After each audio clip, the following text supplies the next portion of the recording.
Bismillahirrahmanirrahim. Assalamualaikum warahmatullahi wabarakatuh. Waalaikumsalam. Waalaikumsalam warahmatullahi wabarakatuh. Gimana Bapak dan Ibu sehat semua?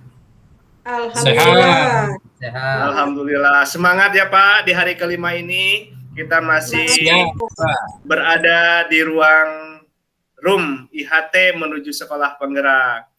Kemarin Pak Ade sudah menyampaikan materi tentang modul ajar. Dan sekarang karena belum tuntas modul ajar, maka sekarang saya akan mencoba melanjutkan. Namun sebelumnya, tadi sudah kelihatannya pada sehat semua, walaupun maaf, saya hari ini agak sedikit flu karena begadang.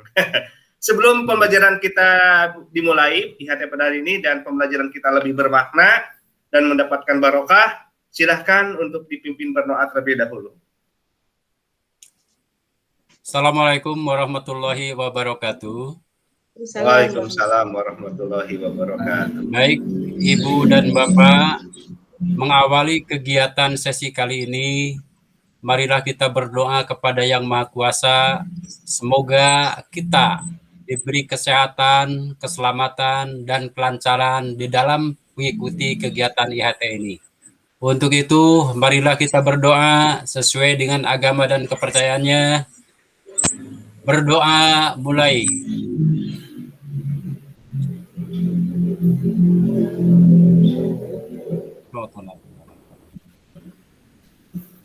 Berdoa selesai. Terima kasih. Assalamualaikum warahmatullahi wabarakatuh. Waalaikumsalam warahmatullahi wabarakatuh. Terima kasih Pak Harmain. Baik Ibu dan Bapak, izin saya men-share materi yang akan dipaparkan pada hari ini. Saya minta konfirmasinya, apakah sudah terlihat di layar Bapak dan Ibu? Sudah, Pak. Baik Bapak dan Ibu. Kita mulai saja. Bismillahirrahmanirrahim. Materi yang akan disampaikan pada kali ini. Perkenalkan, nama saya Asep Sopandi dari Unit Kerja SMP Negeri 2 Leles, Kepala Sekolah. Materi yang akan disampaikan pada kali ini adalah tentang modul ajar Bapak dan Ibu. Apa saja yang ada dalam modul ajar ini?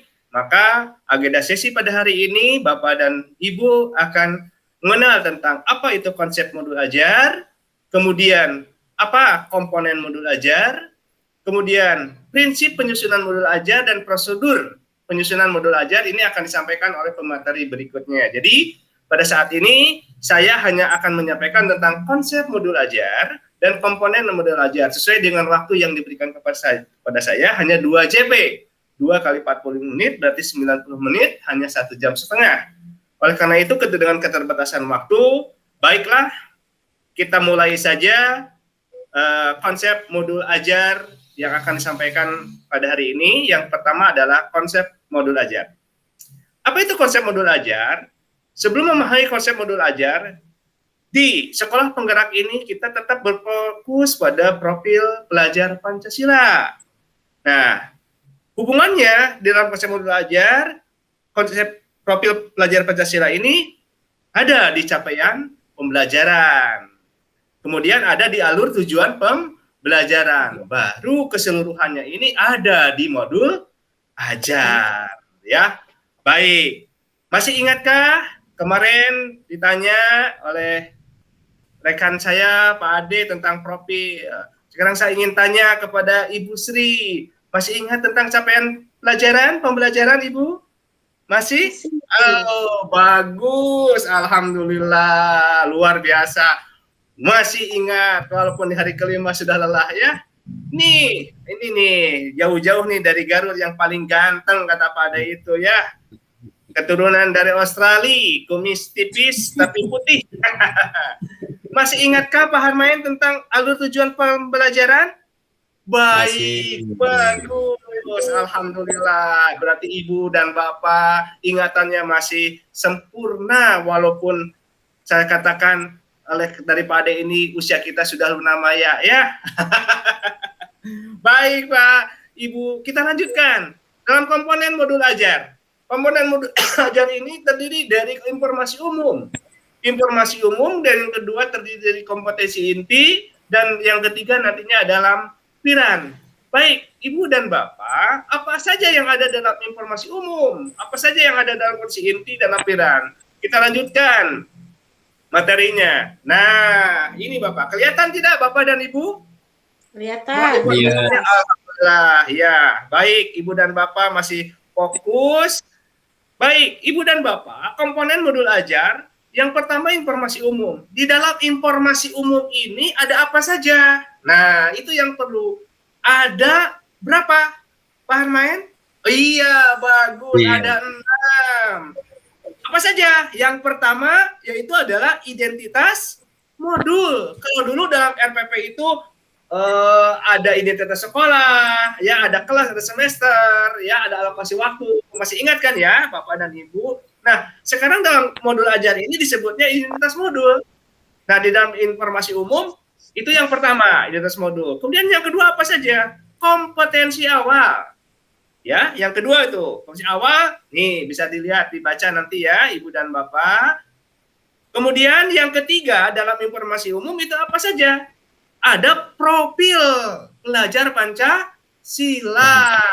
Ada berapa kemarin tuh? Pak Ade ya bertanya, Pak Ade masih ingat juga yang menanya? Iya, betul. Ada 6 ya.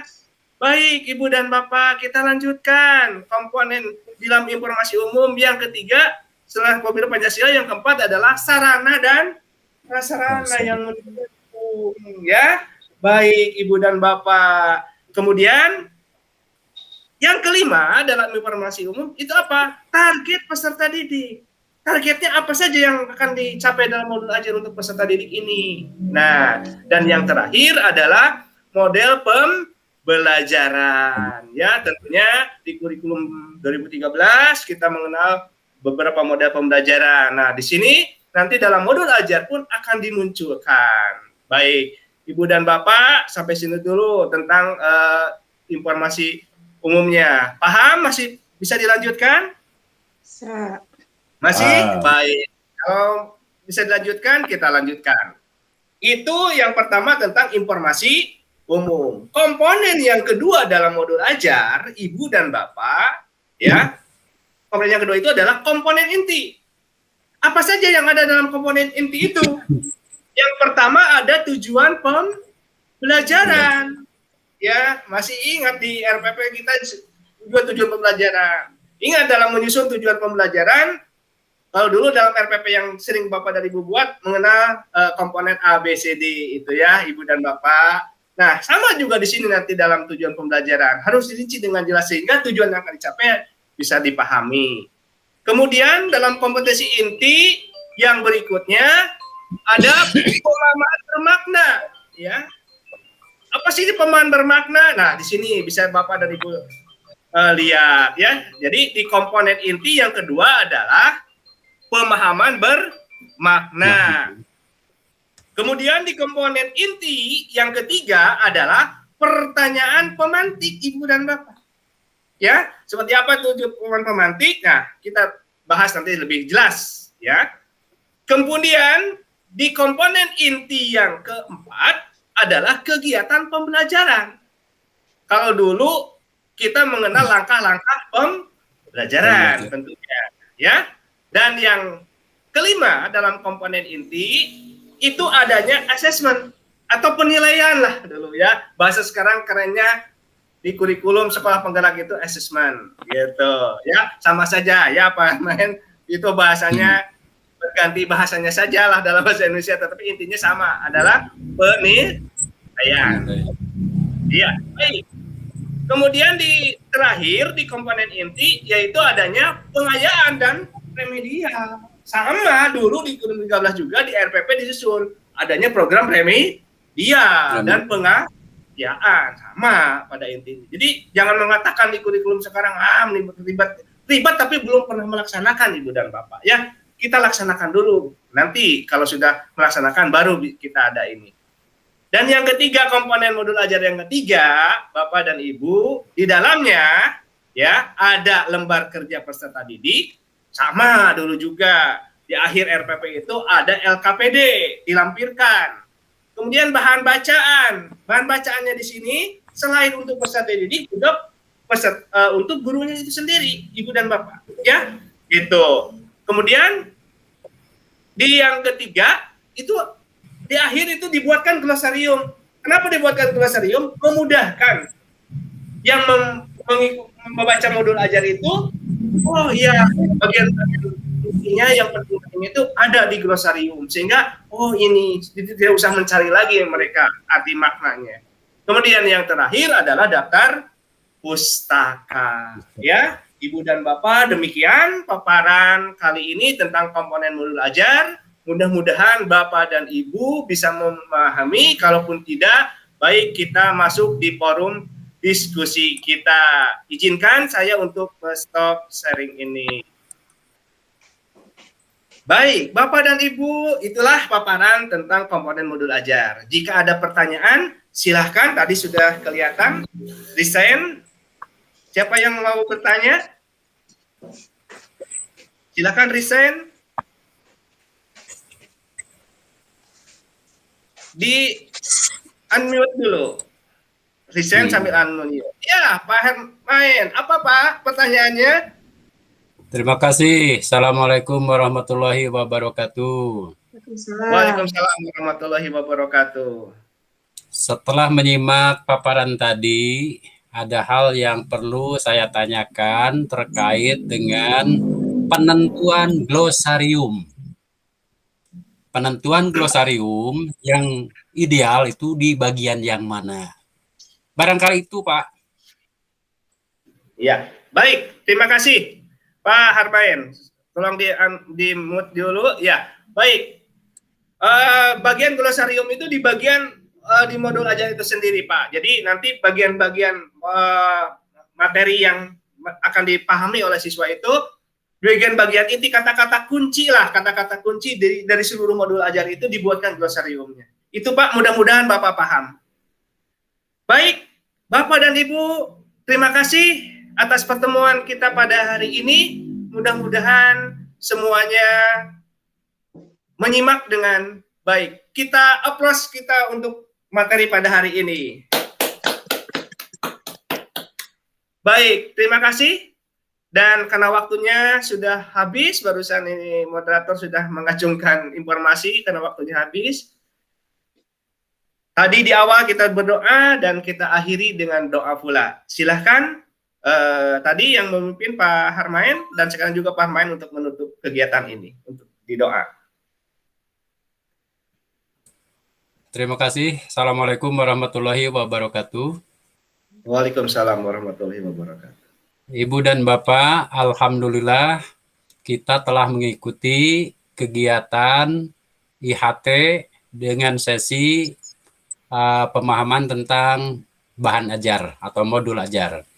Dan untuk mengakhiri kegiatan ini, supaya kita diberi kesehatan dan keselamatan, marilah kita bersama-sama berdoa dengan membaca hamdalah.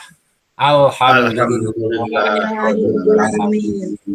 Iya, terima kasih Pak Harmain. Maaf kepada Pak Ade dan Ibu Sri di forum sesi tanya jawab tadi pertanyaan sudah ada di chat. Insya Allah nanti akan saya sampaikan melalui WA group ya, Ibu Sri dan Pak Ade. Mohon maaf karena keterbatasan waktu. Izinkan saya untuk men-stop kegiatan ini. Terima kasih Pak Sep. Terima kasih Pak Sep.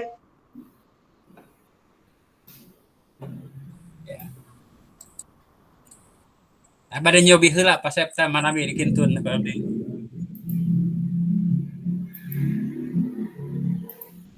Bon